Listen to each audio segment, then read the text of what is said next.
Hello, it's good to see you. I can just imagine who's on the other end of this video watching. Um, I'm here to tell you a bit about Awakening Eros. Just in general, what that is, it's the name of my podcast that I've been contemplating for a while.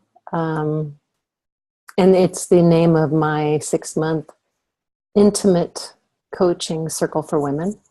We've already begun, but you can join up until November 7th. And it's really a deeper exploration that I am on to come to know in my own life and my own experience what Eros really is, what the erotic is, because I have been shown that the energy that comes out of women reclaiming the erotic in its fullness and its wholeness of what it really is what the planet needs. I know that's a big statement, but I see it, and I experience it in the women I work with through coaching one-on-one and beginning to in this group, and even through writing raw and in my own experience as a woman.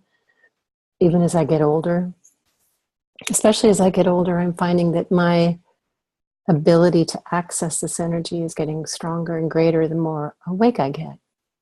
And the more I dive into the ability to feel. So I want to share with you a dream I had a number of years ago. I'll make it fairly quick, but it's an important dream. I was standing at the edge of a big cut into the earth. So the cut goes way down in like this. I'm at the edge of it, and way in the back is like a big bulldozer had just taken a big chunk out of the earth, right? So in the back, there's like this line where it just cut. And then there's a gradual rising up out of the earth, out of the cut. And I'm standing there, and coming out on my right-hand side in the dream, coming out of that is a young me, maybe 4 or 5, just sort of almost prancing magically out of the soil, out of the cut, out of the earth, looking very confident and happy, sure of herself, and very connected to the earth. She was coming right out of the center, and it wasn't an issue for her. And then over in the dream, on my left, there was a man, maybe mid-30s to 40, strong, powerful man, looked very kind. And he is looking at the cut with great pain in his eyes. And then he looks at me and he says to me, "We don't know what to do. We don't know what to do with the damage we've done." Something along those lines. And then he says to me, "I sense you do. I sense you do." And that was the end of the dream. And it was one of those dreams. It was like an experience, that where you've been somewhere, you've experienced something rather than a more common kind of dream. And I knew it was showing me something very, very important. It reminded me a bit of the journey of Persephone and Demeter, her mother, that finds her after a long lost search. And in some versions of that story, Persephone, she is able to rescue herself from the underworld. And I sense that that's actually more the case for women. If we were to write the myth ourselves, that we can rescue ourselves from the underworld, that perhaps it does help to have sisters with you, but that the journey we on is to rescue ourselves. And the underworld can be seen in many ways, whether it's the unconscious, or how I tend to see it is the world that we've been living in that we think is reality that isn't actually reality. So it's the world that tells us that the erotic is simply sex. But Eros is so much more. The erotic is so much more. In fact, let me read a little bit from this book, Sister Outsider by Audre Lorde. If you've never read this book, buy it. It's awesome. It's amazing. She writes a lot about the erotic. She says the erotic offers a well of replenishing and provocative force to the woman who does not fear its revelation, nor succumb to the belief that sensation is enough. The erotic has often been misnamed by men and used against women. It has been made into the confused, the trivial, the psychotic, the plasticized sensation. For this reason, we have often turned away from the exploration and consideration of the erotic as a source of power and information. So she says right there that we turn away from the exploration of Eros, of the erotic, as a source of power and information. And that's exactly the journey I've been on, is to explore, what is this? What is this power? What is this information? Because there's no context in it in our culture. That's part of the problem. In the current systems, the current culture, that context has been removed. We see the erotic as this small slice of what it really is. And to me, I don't see the culture or even men necessarily being the ones to bring it back. It's women that need to bring this back. And this source of power and information, let me tell you, when we discover it, when we start embodying it, watch out. And remember, it's love. We might fear it. It is love, though. It is love. It is creativity. It is joy. It is exuberance. It is bliss. It's fierceness, too. Audre Lorde also writes, the aim, let me see here. Let me just start here. For the erotic is not a question only of what we do. It is a question of how acutely and fully we can feel in the doing. And that's something that we haven't been trained to do, is acutely feel as we do. Once we know the extent to which we are capable of feeling that sense of satisfaction and completion, we can then observe which of our various life endeavors bring us closest to that fullness. And that's why I'm doing this group coaching program, because we're looking at this depth of feeling, of what we're capable of feeling, the sense of satisfaction and completion, and what in our life actually provides that to us so that we become an embodiment of Eros. And then I'll close with this last part from what Lorde has written. The aim of each thing we do is to make our lives and the lives of our children, and I would add all of the world's children, richer and more possible. Within the celebration of the erotic in all our endeavors, my work becomes a conscious decision, a longed for bed, which I enter gratefully and from which I rise up empowered. So Eros is this love that is relational. It brings us back into relationship. It is the impulse toward life. It is the impulse to live for life. It is that which reconnects us to the children, to the world, to the planet, to nature, to the animals, to the creatures, to our own creature self. It does include sexuality and sensuality. Beautiful, right? But it also includes creativity. And it's that bliss that Joseph Campbell wrote about and spoke about. Another way he defined bliss was that push out of your own existence. And when he talks about it on tape, oh my gosh, when I first saw it, it was so amazing, because he's so physical, and he says that push out of your own existence, where you feel from deep inside of yourself this impulse to move in a certain way, this impulse to feel the fullness of being alive. Can you imagine if enough women started actually embodying that? And in doing so, the men began to sense it too. I'm not saying it has to come just from women, but the erotic and Eros are seen as of the feminine principle, where logos is as of the masculine principle. Logos is more logic. Eros is this life force of creativity. We have enough logic and thinking on our planet right now.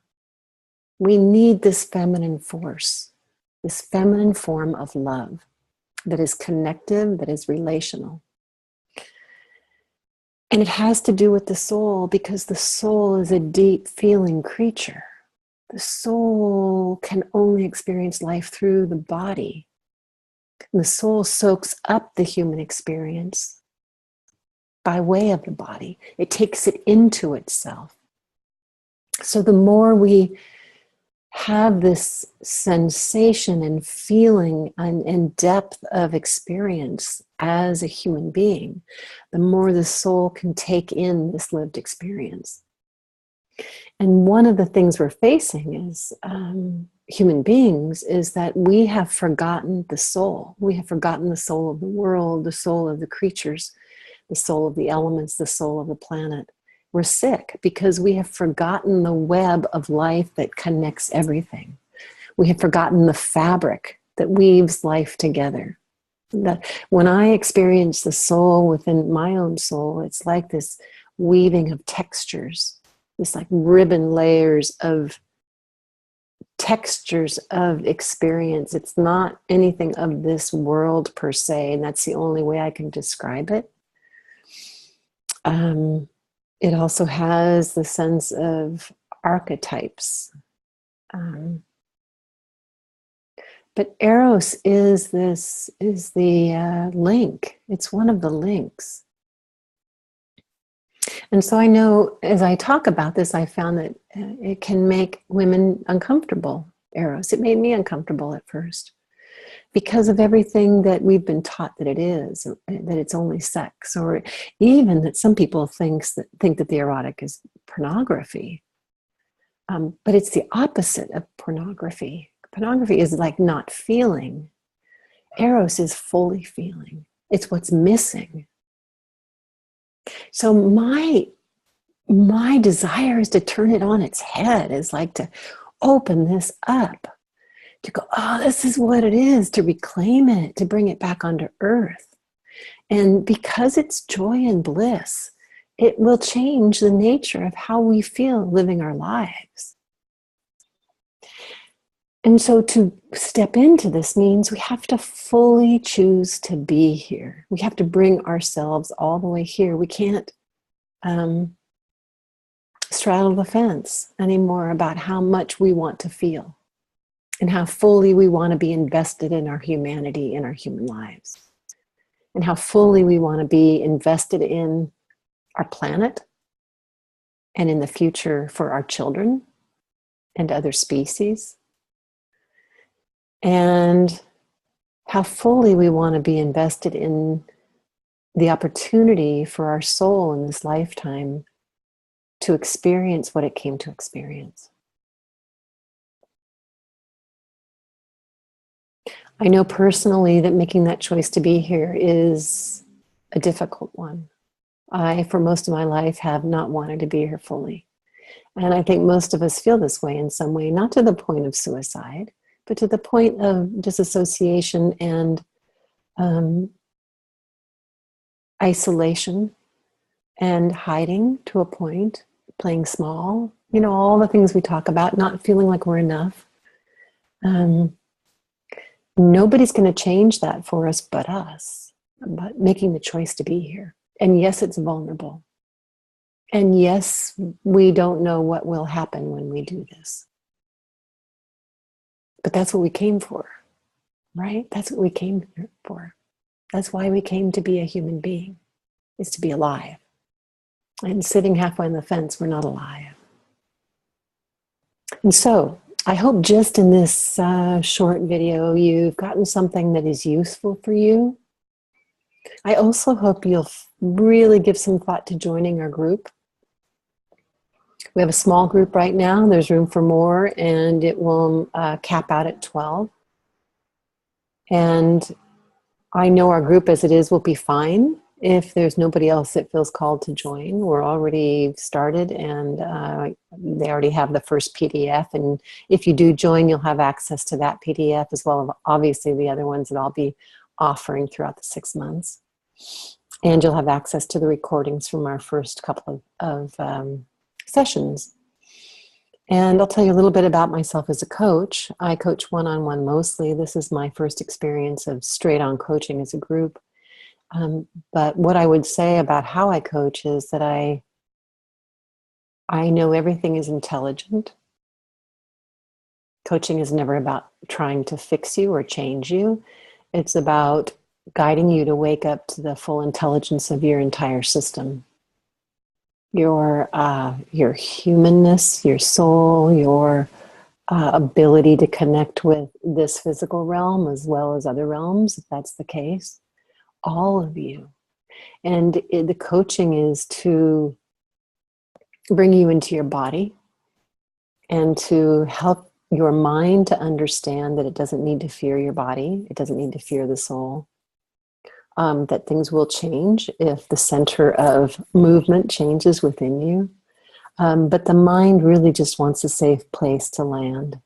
It wants to feel safe, and it wants to be able to let go of the job that we gave them so long ago, or that they were told they needed to have to control, and they can't, and they're tired. I think, if anything, I would say I am a coach, yes, but I'm so much more, and I don't know that there's a word to describe that. But I joyfully call myself a coach because I think it's a really beautiful occupation, but it's more than that. It's a calling. And the other thing I want to say is that in any kind of circle I hold, while I may be calling the circle together and holding it, every woman in the circle is holding the circle as well. So it's not about me teaching you things that you need to take in as the truth. It's about you uncovering the truth for yourself. Always, always, always, always, always. That's the learning, is that everything you need is inside of you. And once you come into relationship with the divinity within yourself, you realize that there's never a reason to look outside of yourself for your choices, for what makes you happy, and for your creative expression. And then you can come into right relationship with others and with the rest of the world as you're sovereign. So, anything else? Let me see here. I'm really enjoying talking about this. You can tell it's a subject that really is dear to me. And I've spent most of my 60 years on the planet coming back to my magical child, you know. I remember her. She was quite something, and she was intact. She knew who she was. She was full of love. She was full of joy. She was playful, creative, powerful. And then I had to put her away, but she came back. And part of this work is to bring your magical child back, to bring that powerful source of delight, right? Delight back into your life. Mine is delightful. Okay, so I think that's it. Yeah, okay. So I'll just close here. Again, you can join the group until through November 7th. And check out juliedaly.com/awakening eros for the description of the circle and the details. And if you have any questions at all between now and then as you're deciding, please get in touch with me. We can hop on the phone together for a short bit. You can ask me questions. We can really feel into whether this is right for you. Because I do ask for a commitment. I mean, obviously, if you get in there and it's just not right, you can apply your funds to doing some other kind of work with me. But there is something about fully committing to a sisterhood. And you will bump up into things that can be uncomfortable, but you'll also bump up into things that are beautiful, that will awaken these things inside of you you're longing to awaken. So, okay, I've said enough. It's been delightful. I hope you have a beautiful day, and I hope to see you again. Bye.